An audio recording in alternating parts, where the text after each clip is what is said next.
Breaking news, Alabama defensive coordinator Kevin Steele is set to retire, and that broken by our friend Chris Lowe, and we're going to talk about it. Welcome to the Bama Tailgate YouTube channel. As we watch the national championship game, this news breaks, and we said, why not get on here and talk about it, the impact that this will have, and the fact that Kevin Steele leaves behind a Hall of Fame-style legacy as defensive coordinator at Alabama, and a guy that has spent a lifetime on some pretty damn good football teams coaching defense.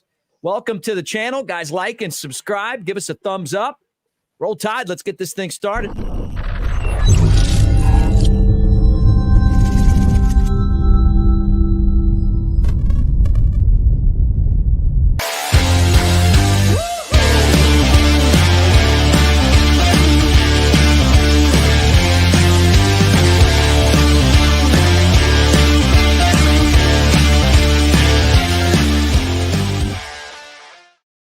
What do you say? What do you say, everybody? Hope you're doing well tonight. National Championship night. We're live right now. He's Brett Elmore.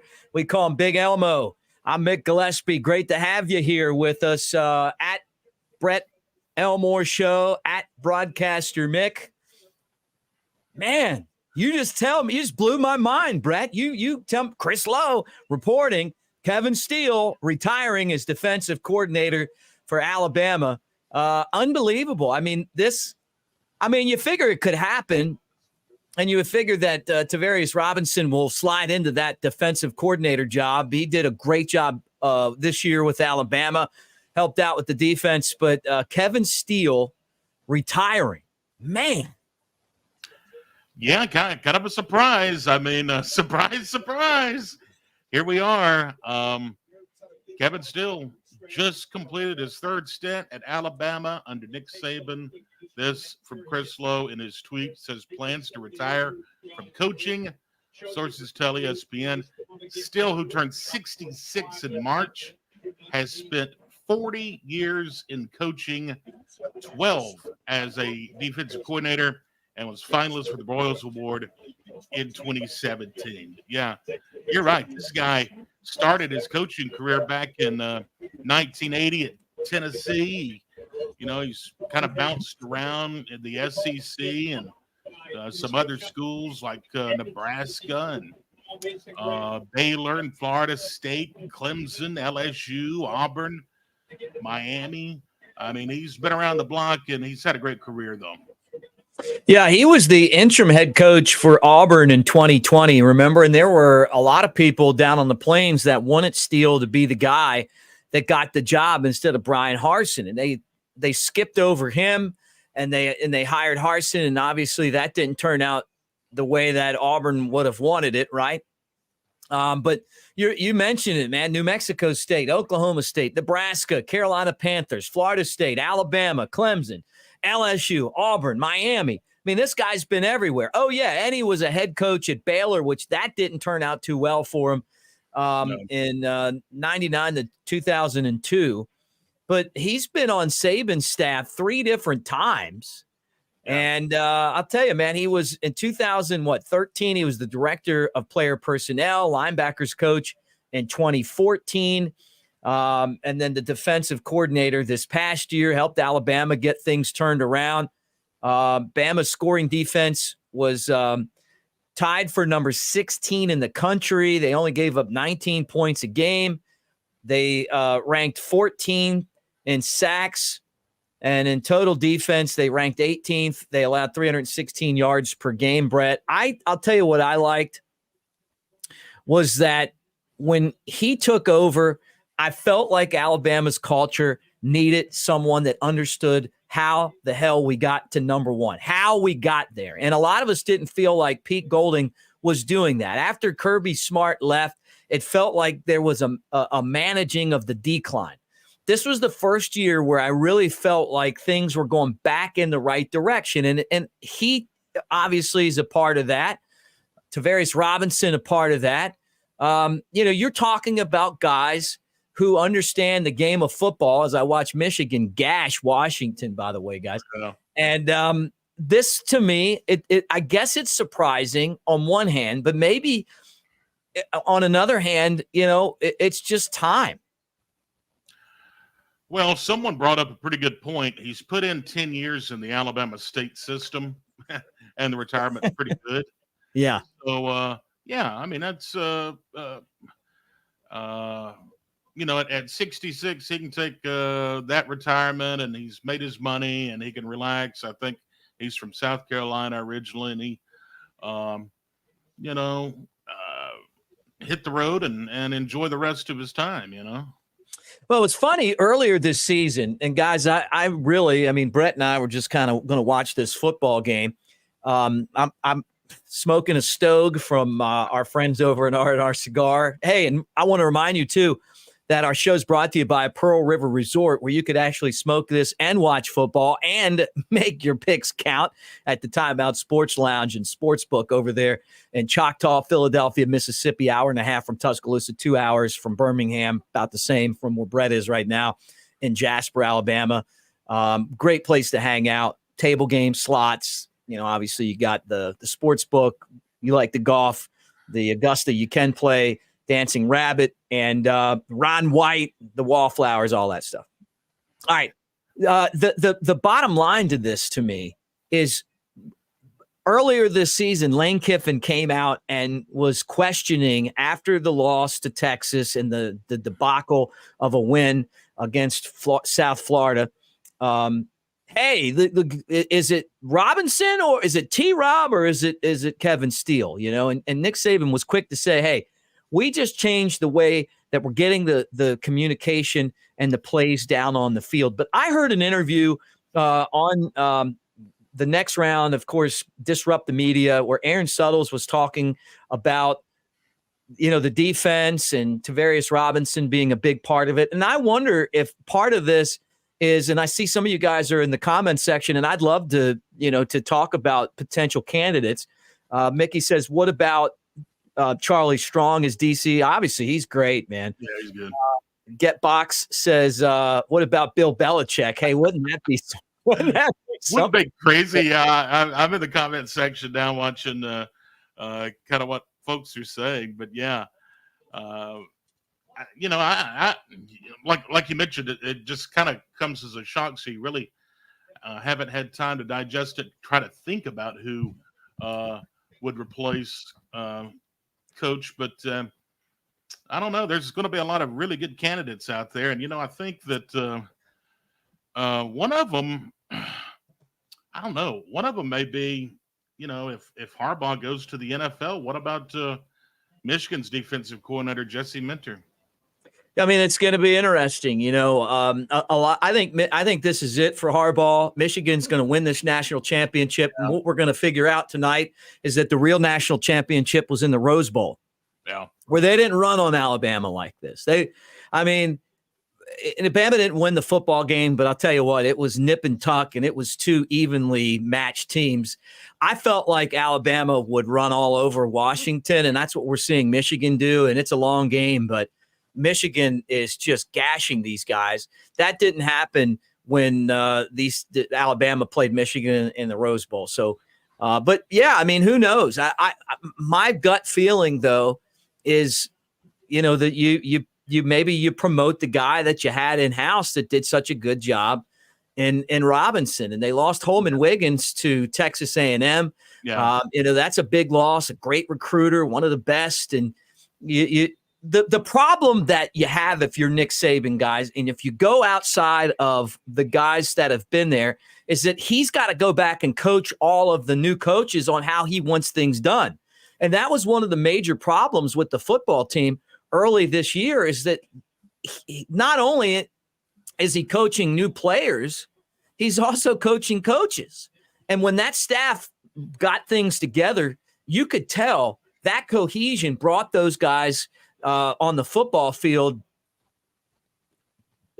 closer and closer to being an elite program. And by the end of the season, they were SEC champs. And we're going to find out tonight that Alabama could have easily won the national championship. Not that any of us question that, because you're going to figure out how much better Michigan is than Washington, and they beat Texas. But I don't know. I'm just surprised. And how about the timing of this? I talked to Chris Lowe today, by the way, and I asked him if Kirby Smart was going to the Falcons after they fired their coach. Yeah. And he's like, nah, he's going to win a couple more titles. I says, Nick Saban retiring. Yeah. Because he knows all these guys. And it's Kevin Steele. Yeah. And Stephen in the chat, good point. Real championship was in Atlanta, but Alabama left touch on the field in L.A. But here's another name that always comes up. Is it too soon? Jeremy Pruitt.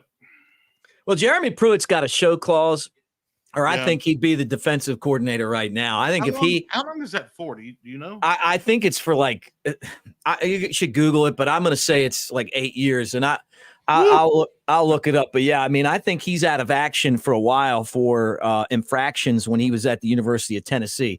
So I don't think that he's actually able to do that. But to me, you remember when Alabama was looking to hire, they wanted somebody like Jeremy Pruitt, and I think it would have been Jeremy Pruitt had he been available. But obviously, that's not an option right now. That's not an option because his show cause will end July 13th of 2029. Where are you going to be then, Brett? I don't know, but he's going to be long forgotten about probably by 2029. Maybe he appeals it, but I mean, I don't think that. That's a long one, man. Yeah, I know. And it's crazy because if he would have just waited a year, all the stuff that he did would have been legal. You wouldn't have even had to hide it in McDonald's bags, as they allegedly reported. Yeah, that's true. But yeah, I mean, I'm guessing, and I see on here, Marie says T-Rob. I'm guessing it's Tavarius Robinson. I mean, he was the guy that helped Alabama get the defense turned around. You don't have to recoach him on what you want to do. He knows that, and honestly, I mean, I kind of feel like for Nick Saban that he would probably lose him anyway to another program in that role had this not come up, and now you can just slide him into the defensive coordinator. And the other thing about Kevin Steele is maybe you just you find a emeritus role or a kind of a assistant type head coach or something job if he wants to stay around in football. But Kevin Steele, I can't tell you how important he was to finding the culture that Alabama I felt like was slipping over the last couple of years. This felt a lot more like Alabama football. Oh, it did. Yeah, no doubt about it. I don't know.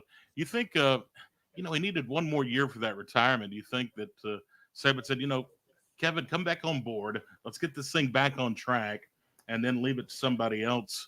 I don't know. I mean, there's a million thoughts going through my mind. Well, look, they're not going to Saban's going to make sure he gets the retirement. He'll have a job. I'll tell you the story, and I don't want to say who it was because I don't know if it's something that is public or not. But there was a guy who worked for Alabama for a long time and was a little bit short on his retirement. And Nick Saban found the job for him so that he could get that.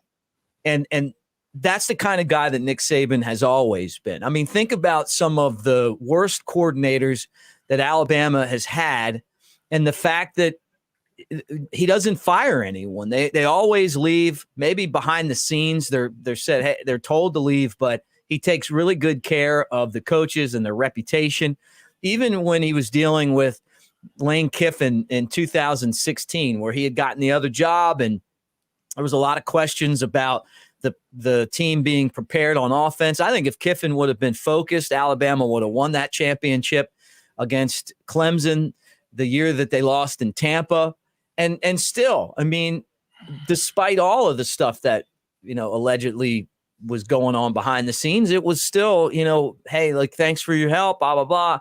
He just treats people the right way, and he takes care of the guys that are part of the program. So, this is one of those things where they're not going to leave him out to dry. I mean, it's not like he's getting run out of town or anything like that. But part of it too is, when they were asking Kevin Steele at the press conference during the Rose Bowl about Nick Saban retiring, and he's like, "Well, you'll have to ask him." I Right? guess Yeah. he's And gonna know. he's probably thinking, "Surprise! I'm going to be landing one here on the 8th of January." Yeah, right. But I don't what know. about the timing? Yeah, I'm not really worried about it. Like you say, it's either T. Rob or, of course, you know how sharp Coach Saban is. He's got a file folder on guys and a list of people that's current that he would go after or whatever. But it is, yeah, the timing's a little strange, but still, I feel confident we'll get somebody good in there, and I think T. Rob may be the obvious choice, and keep the consistency which Coach Saban likes to have. Yeah.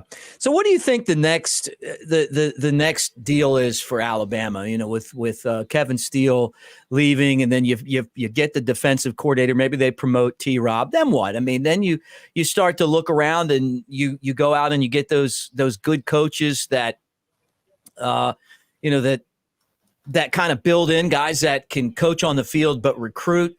And Nick Saban has always been adamant about having guys around him that can recruit. You know, recruiting's such a big part of this business. Alabama remains at the top of the ladder when it comes to recruiting. And I don't think that's going to change at all. No, I don't think so either. I don't think they'll miss a beat. Of course, still, like we mentioned, I mean, he well-known coach, great defensive coordinator. But Saban will find someone to fill the void, and we'll keep marching on, hopefully.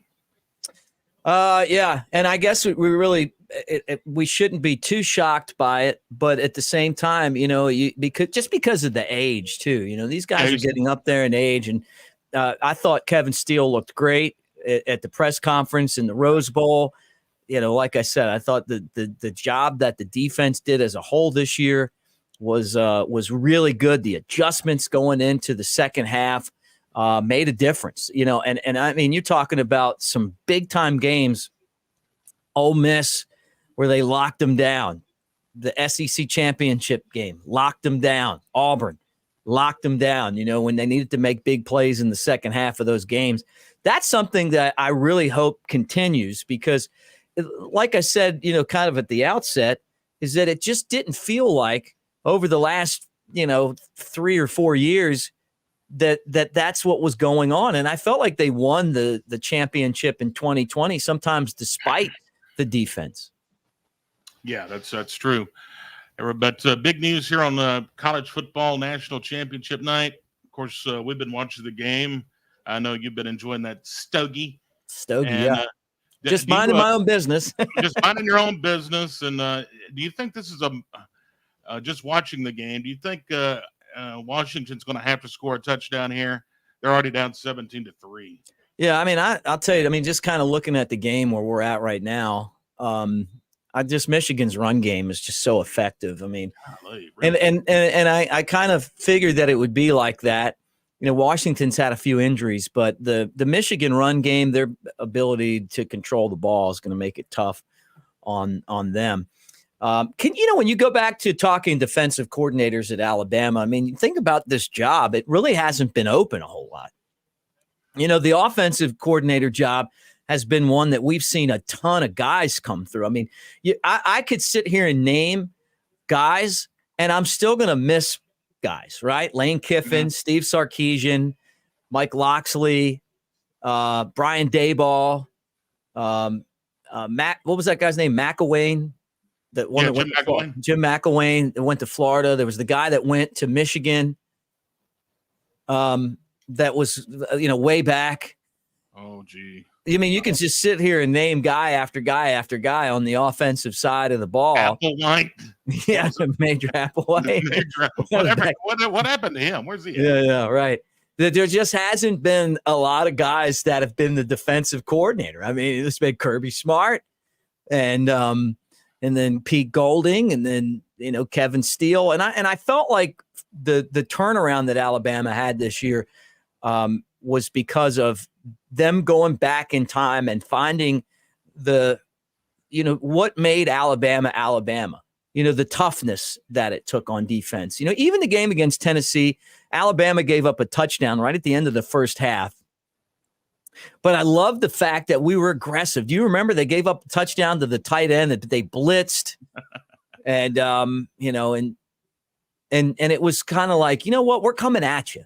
It didn't feel like, we were sitting back and waiting. We were coming at you. Now, wow, I just wasn't thinking this as a possibility, but, and I see Mario is asking about Jeremy Pruitt. If you could pick the guy that would be perfect for this job, it would be Jeremy Pruitt. But Brett, what is it, 2029 when his show clause expires, which means he's not allowed to coach.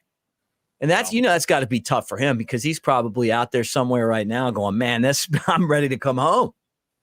Yeah. Let's see. You had Tosh. He was the defensive coordinator. What was his name? Lupoy? Yeah, yep. Tosh Lupoy. Yeah. He was a defensive coordinator under Saban. And yeah, you haven't seen a ton of, well, I guess because Kirby was there for so long. I love that. I'll tell you what, man, you guys, I love the comment section. I love how up to date with everything you guys are. Here's Fred saying, you promote T-Rob and then you bring in Gary Patterson. Remember him, a defensive expert at TCU. He was on Stark's staff last year. Or maybe, I mean, no doubt. Yeah, that's one thing we haven't thought about. Like we said, just trying to digest everything as this is breaking. But yeah, that I would be for that. Yeah, I mean, why not, right? Yep. But you got to have guys that recruit, and losing Holman Wiggins to Texas A&M is one that hurts because what a great recruiter he is. Yeah. And that one, I saw that and I'm going, man, that's, but that's part of also having the best coaches that are available, the best guys out there too, is that you go out there and you get, you get guys that can recruit and they want an opportunity to move up, and that's probably how T-Rob feels right now though too. I mean, he's hungry for another opportunity to move up and somebody was going to give him that. So this could come at a time where, and you don't know what's going on behind the scenes, but this could be one where they're like, you know what, we need to keep this guy, and it's his turn to kind of slide up there, and and be part of what we're doing in the future, and you find another spot for Kevin Steele. Give him a shot. Give him a shot. Yeah. Some people were saying Mel Tucker. I'd love to have Mel Tucker back. I thought the deal at Michigan State was a setup. It felt slimy. It felt like they gave him a big contract and had buyer's remorse. Yeah, Mel Tucker did a great job when he was in Tuscaloosa. You find a way to bring him back on the staff and be part of what they're doing. I'm sure he'd be hungry to go out there and play against Michigan State again one day. Yeah, I'm sure he would. The other thing too is guys like Mel Tucker and Steve Sarkisian and Lane Kiffin. Alabama's coach Nick Saban has done such a good job of helping guys revitalize their careers. It's been amazing to see where guys like Sarkisian, one of the hottest names in football, then everything that happened at USC, and now the guy's in the college football playoff, and he's got Texas, in a spot where they're in the Final Four and they beat Alabama this year. So all that wouldn't have happened, had he not come to Tuscaloosa and getting that opportunity, and a lot of places wouldn't have touched him, because of the things that happened in USC. But yeah, really interesting, Brett. Wow, just I really was shocked by that. What do you think about the legacy of Kevin Steele?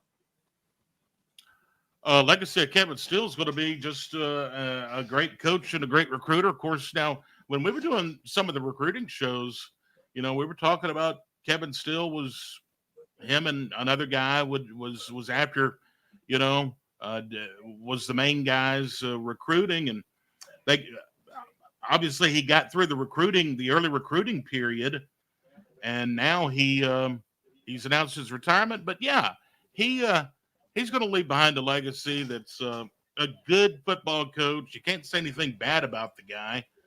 Um, did a small stint there in the pros with Carolina, but mainly he was one of those Southern guys that, like you mentioned, he brought that tough, hard-nosed defense, to Tennessee and Florida State, Bama and Clemson and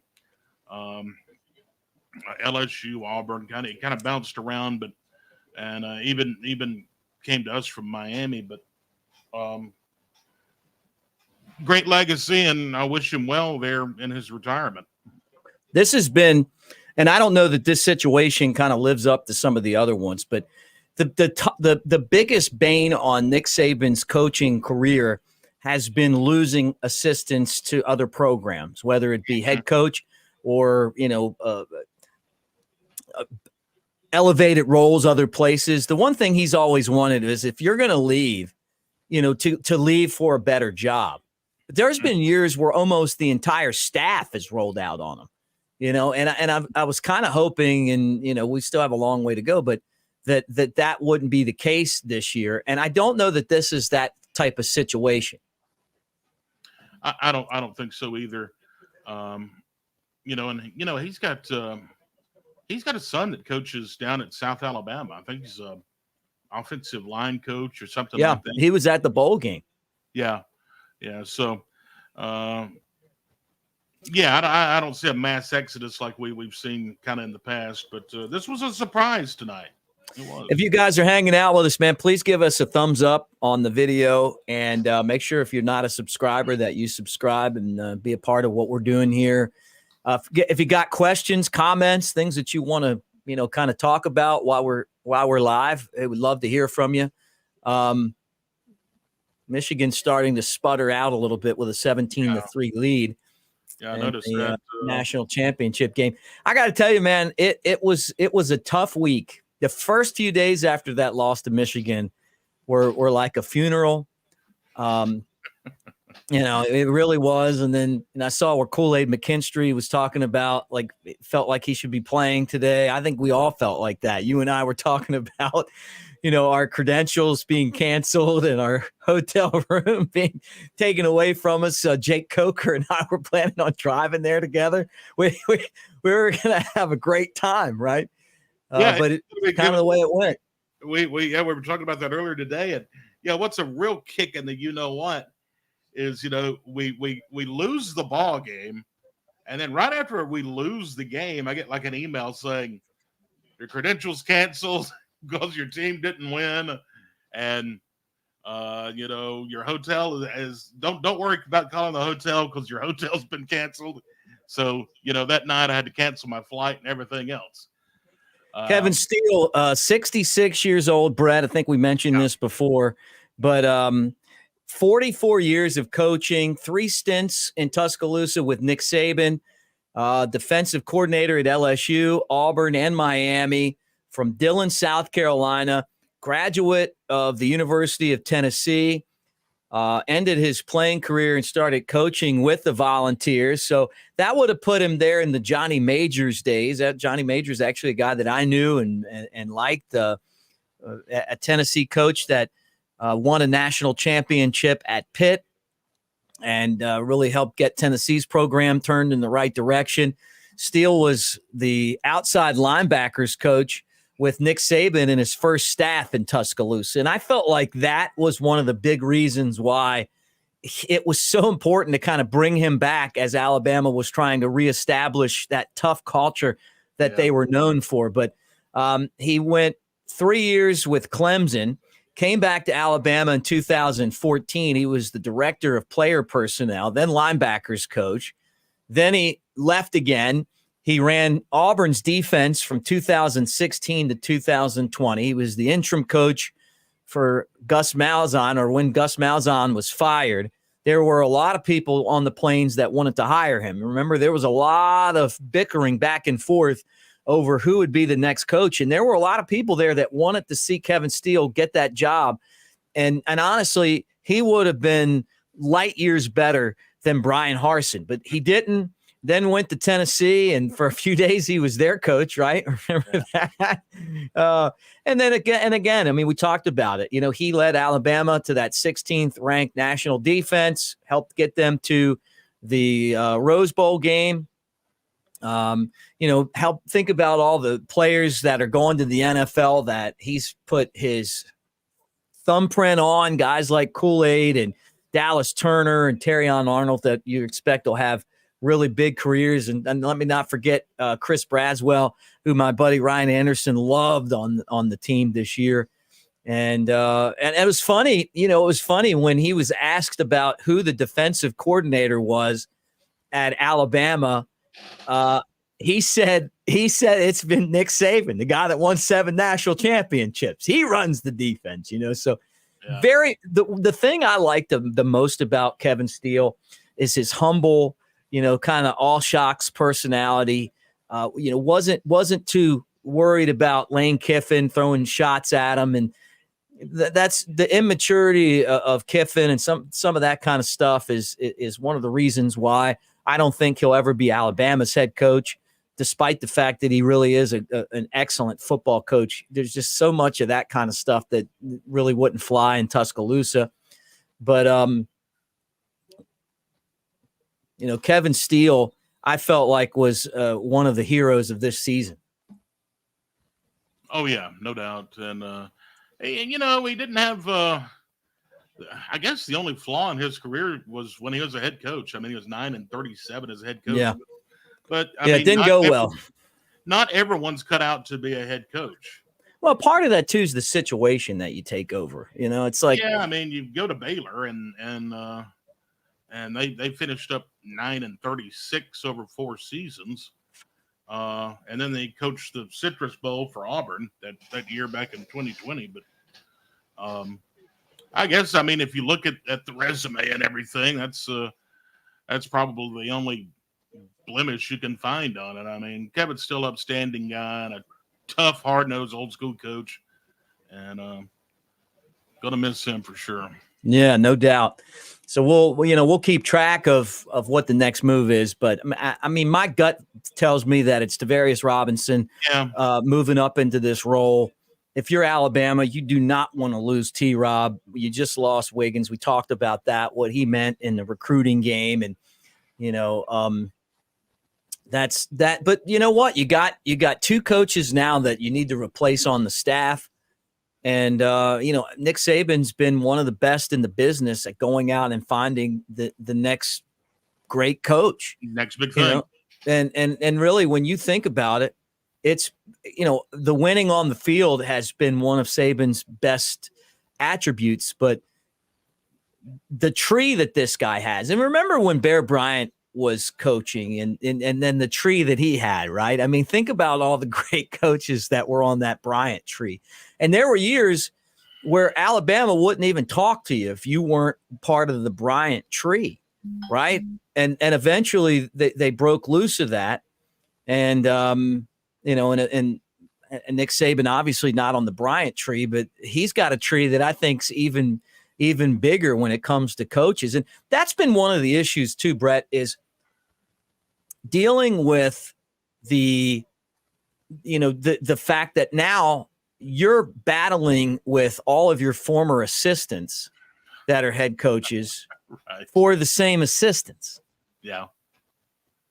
Yeah, that's true. But yeah, you're right. The Nick Saban tree has a lot of branches on it now.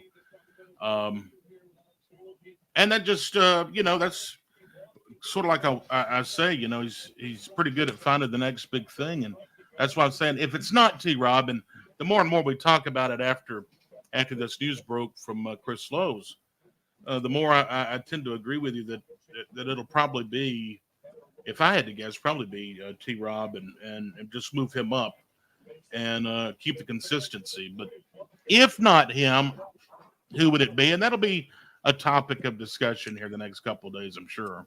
Well, there's going to be new coaches on the staff that are going to be that'll be added. That's something that we've seen every year, but and with Tommy Rees, his name was mentioned for a couple low-level head coaching jobs. I feel like he'll be back.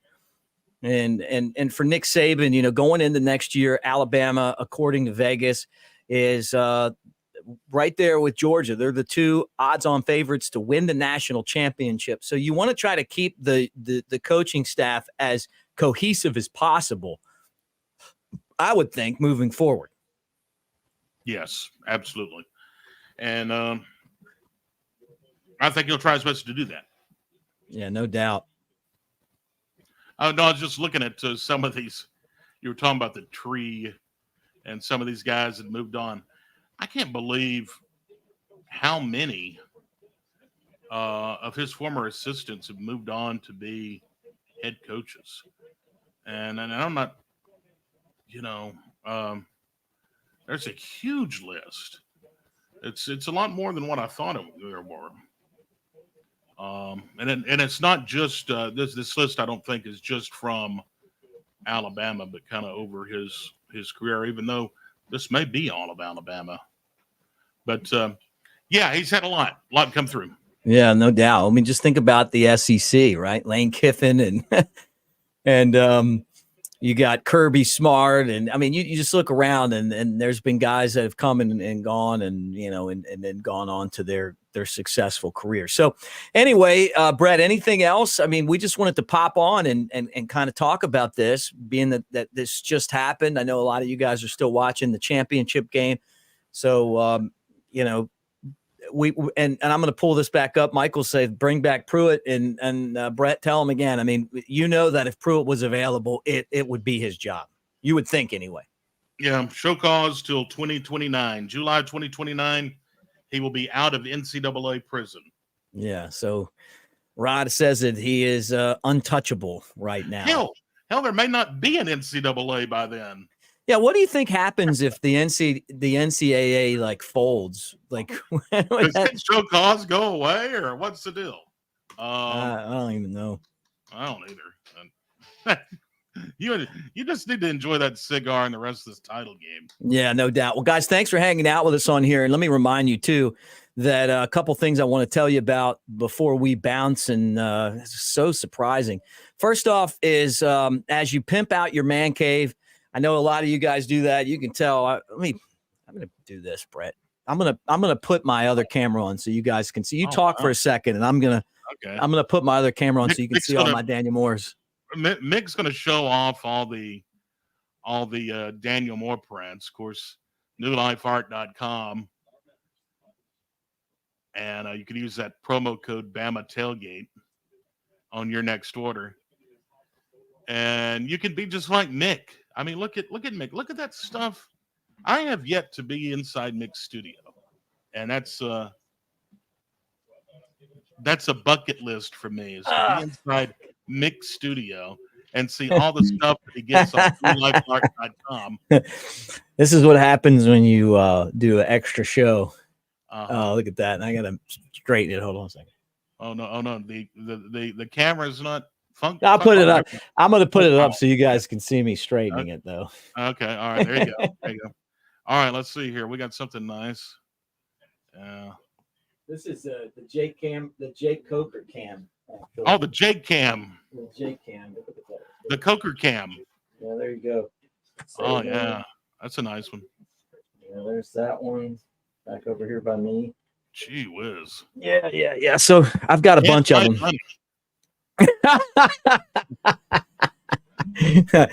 Anyway, I'm sharing with you guys. Promo code Bama Tailgate. You want to pimp out your home studio, your man cave, 15% off regular price right now. Some of the great moments. I was at this game on the sideline before the game, hanging out with Vince Vaughn. I thought Notre Dame was going to beat us. I have a cool story about Vince Vaughn. I actually ran into Vince Vaughn. We were at a broadcast convention at, what is that place down there in Gulf Shores or Orange Beach? It's a big resort. Oh, gee. I can't remember. But anyways, big resort. And I'm sitting there by the pool drinking an adult beverage. And I look over, and at the table across from me is Vince Vaughn. And I look over at my buddy and I say, is that who I think it is? Yeah, it's Vince Vaughn. The guy from Old School. Yeah. I didn't bother him or anything. But anyway, he's there with some buddies and everything. And later that night, we go to one of your favorite spots, Bama. Floor Bama. And that upstairs there, they had it all blocked off. Security was everywhere, and there was Vince. You know? Yeah, it was Vincent. He was in the Bama, huh? Yeah, and that's awesome, man. He was there for a wedding. I love that.